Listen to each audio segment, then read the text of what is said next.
Puluhan santri tenggelam saat kegiatan susur sungai, 11 diantaranya tewas. Siswi SMP terhimpit beton pada insiden kren roboh di Depok, Jawa Barat.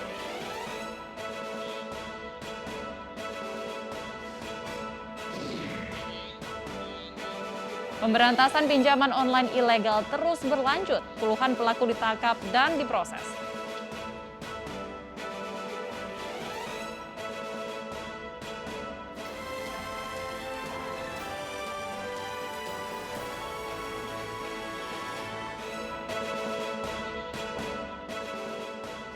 Halo, selamat malam pemirsa. Selain informasi tadi, kami juga akan menyuguhkan beragam informasi. Di antaranya kasus polisi yang membanting pengunjuk rasa hingga memicu aksi protes mahasiswa.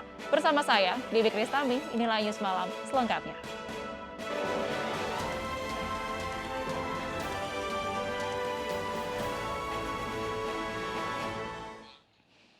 Pemirsa, kita awali informasi pada malam hari ini. 20 santri MTS Pesantren Cijantung, Ciamis, Jawa Barat tenggelam saat mengikuti kegiatan susur sungai di Sungai Cileur di Dusun Wetan, Desa Utama, Kecamatan Cijenjing pada sore tadi. Hingga malam ini tim SAR gabungan masih mencari para korban yang hilang.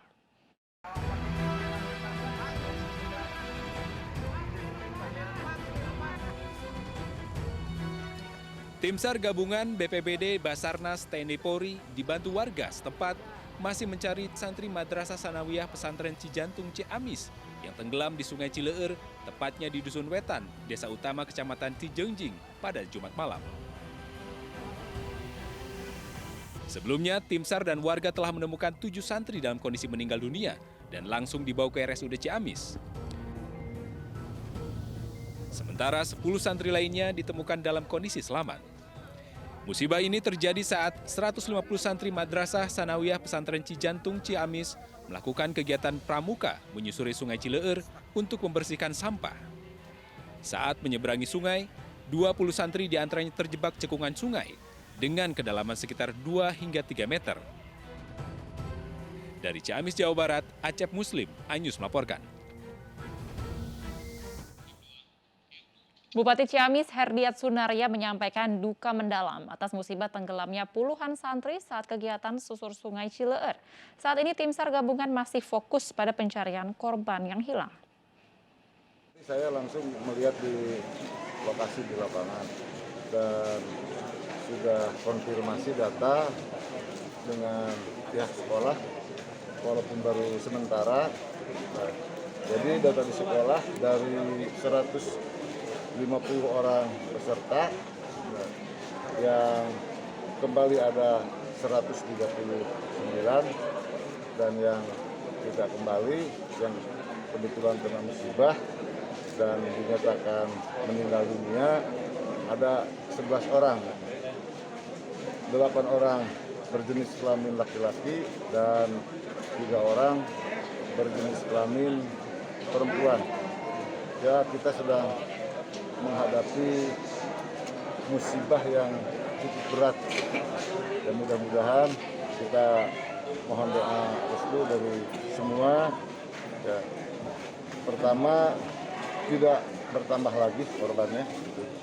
Yang kedua, kita juga atas nama pemerintah Kabupaten Ciamis turut berduka cita yang sedalam-dalamnya atas terjadinya musibah. Ya pemirsa, untuk mengetahui informasi selengkapnya terkait tenggelamnya santri di Ciamis, kita sudah terhubung melalui sambungan telepon dengan Acep Muslim.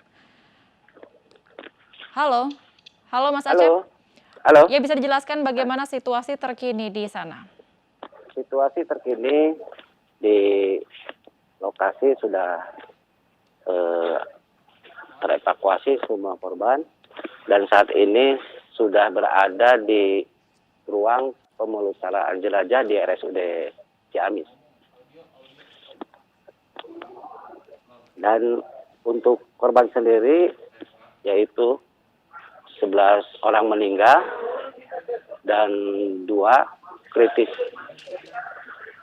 11 orang meninggal, diantaranya 7 santri putra dan 3 santriwati. Sementara yang kritis adalah guru dan pemandu pramuka. Begitu. Oke, baik Mas Acep, apakah saat ini sudah seluruh santri yang tenggelam ditemukan oleh tim SAR gabungan? Sudah ditemukan. Jadi Oke. semuanya sudah terevakuasi dan kini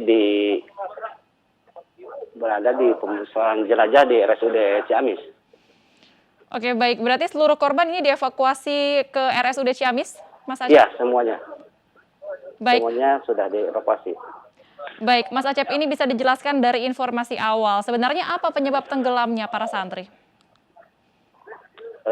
Penyebabnya mungkin itu karena kelompok santri yang sedang melakukan kegiatan susur sungai yang tengah melakukan pembersihan di sampah di aliran sungai. Mereka mencoba untuk menyeberang sungai. Namun mungkin karena tidak tahu bahwa sungai tersebut dalam sekitar 3-4 meter. Karena mereka mengira aliran tersebut dangkal, karena di sekitar kondisi aliran sungai itu memang lebih dangkal, sebagiannya lebih dangkal, lebih banyak dangkal. Gitu. Jadi Baik. mereka mencoba untuk melintas. Nah, dari sana tenggelam lah gitu. Halo? Ya, baik Mas Acep, tadi jam berapa terakhir korban yang berhasil dievakuasi? Total berarti sudah ada berapa korban di RSUD Ciamis? Korban dievakuasi dari jam 7 malam tadi hingga pukul 21 tadi. Oke, baik. Per malam ini sekitar pukul 10 malam, apakah jenazah korban meninggal dunia ini sudah diambil oleh pihak keluarga, Pak Asep?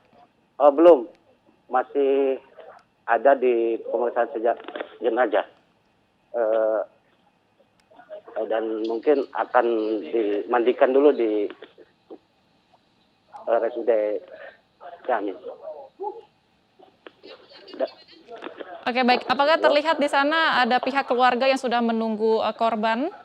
Ya, saat ini kondisinya di sini ramai sekali dan beberapa pihak dari keluarga dari berbagai daerah, karena memang santri itu datang dari berbagai kota seperti dari Depok, dari Majalengka, Jakarta, Brebes juga, dari berbagai daerah gitu. Sekarang kondisinya keluarga sedang menanti pemandian jenazah.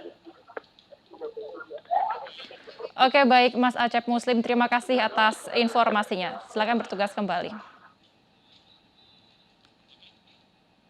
Ya pemirsa, proses evakuasi seorang bocah 12 tahun dari reruntuhan besi dan beton berlangsung secara dramatis. Anak tersebut menjadi korban dari tergulingnya truk pembawa kren yang menimpa rumah warga.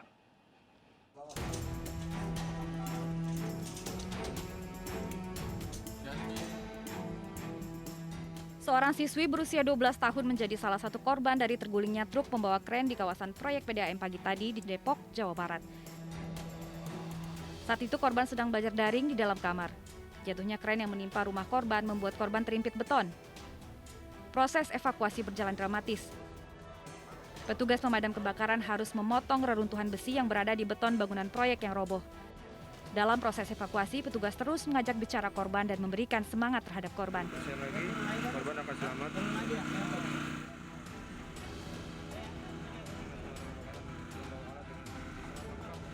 Korban terjepit oleh besi, oleh beton ya. Kita memotongnya dengan pelan-pelan. Takut betonnya rubuh. Makanya kami tidak membiarkan kalau ada yang mencoba mengangkat beton.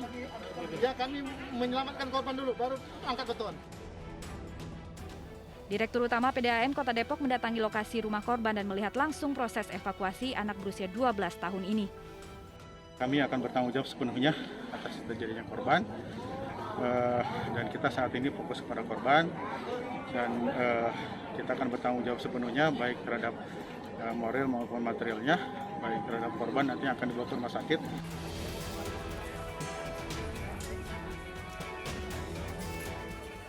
Sebelumnya truk pengangkut kren terguling dan menimpa rumah warga di lokasi PDAM Jalan Mawar, Depok, Jawa Barat.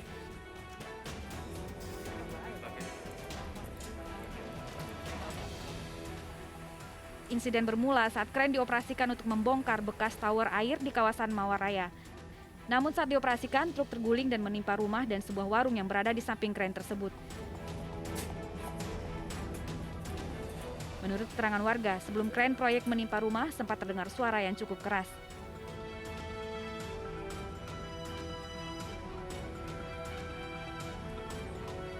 Kalau mau ibu bawa, kedengar suara gebluk gitu. Langsung manggil ibu, katanya. Apa berdarah kena? Saya langsung meluncur ke TKP dan langsung koordinasi dengan pihak RW terdekat dan menghubungi pemadam kebakaran untuk dibantu evakuasi dan sekaligus kelengkapan peralatan. Akibat peristiwa ini 3 orang mengalami luka serius, 2 orang diantaranya adalah pemilik rumah dan 1 korban lainnya adalah pemilik warung yang sudah dilarikan ke rumah sakit. Tim Liputan iNews melaporkan. Selanjutnya informasi dari Banten, pemirsa, ratusan mahasiswa dari Universitas Muhammadiyah Tangerang unjuk rasa di depan Mapolres Tangerang, Banten. Pengunjuk rasa meminta Kapolres dicopot dari jabatannya terkait anggotanya yang membanting mahasiswa pengunjuk rasa. Kapolresta Tangerang Kombes Pol Wahyu Sri Bintoro duduk bersama ratusan mahasiswa yang menuntutnya untuk mundur. Mahasiswa menuntut Kombes Pol Wahyu mundur dari jabatannya karena dianggap lalai dan abai dalam membina bawahannya hingga memicu kasus kekerasan anggota polisi terhadap pengunjuk rasa. Dengan adanya tuntutan itu, Kombes Pol Wahyu bersedia menandatangani pernyataan bersedia mundur dari jabatan Kapolres yang ia emban saat ini.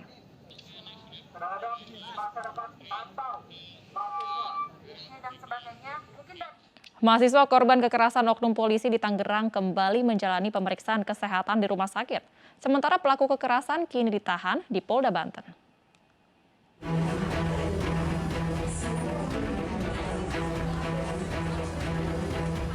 Muhammad Faris, mahasiswa korban kekerasan oknum polisi, kembali diperiksa kesehatannya di rumah sakit. Pemeriksaan kesehatan kedua kalinya didampingi Bupati dan Kapolresta Tangerang. Faris mengalami memar di kedua bahu dan leher serta sering merasa pusing setelah dibanting oleh Brigadir NP. Faris juga akan menjalani pemeriksaan kesehatan secara total di rumah sakit. Di bagian pundak ini terasa agak sedikit memar juga. Bagian leher kalau ditengok sedikit itu agak kerasa sakit, dan bagian kepala yang paling kerasa agak kelengan juga. Untuk aktivitas hari ini seperti apa tadi? Aktivitas hari ini tadi saya ke kampus untuk ujian komprek dan aktivitas seperti biasanya aja, cuman memang agak sedikit nggak fokus aja lah. Hari ini sih stabil ya. Artinya stabil itu tekanan darahnya, denyut nadinya, suara pernapasannya stabil ya. Cuma yang perlu dipastikan karena dia ada lagi sedang pengobatan juga, itu mungkin memang perlu dicek ulang. Sementara itu Kapolres Tangerang Kota Kombes Pol Wahyu Sri Bintoro memastikan Brigadir NP sudah diperiksa di Propam Polda Banten dan ditahan di Polda Banten. Kapolres mengakui tindakan Brigadir NP menyalahi protap dalam penanganan unjuk rasa masyarakat. Polda Banten sangat atensi sekali, makanya sambil menunggu proses pemeriksaan dari Mabes Polri, di Propam Polda Banten sudah melakukan pemeriksaan termasuk yang bersangkutan sampai dengan saat ini masih ditangani oleh Bipro. Brigadir NP membanting Faris ke trotoar hingga mengalami kejang-kejang. Polisi serta warga yang berada di sekitar lokasi langsung memberikan pertolongan, sementara Brigadir NP pergi begitu saja. Dari Tangerang, Banten, Aimarani, iNews melaporkan. Rumah pengedar sabu digerebek, pelaku sembunyikan narkoba di dalam saluran pembuangan air. Informasinya akan kami hadirkan untuk Anda. Tetaplah di iNews Malam.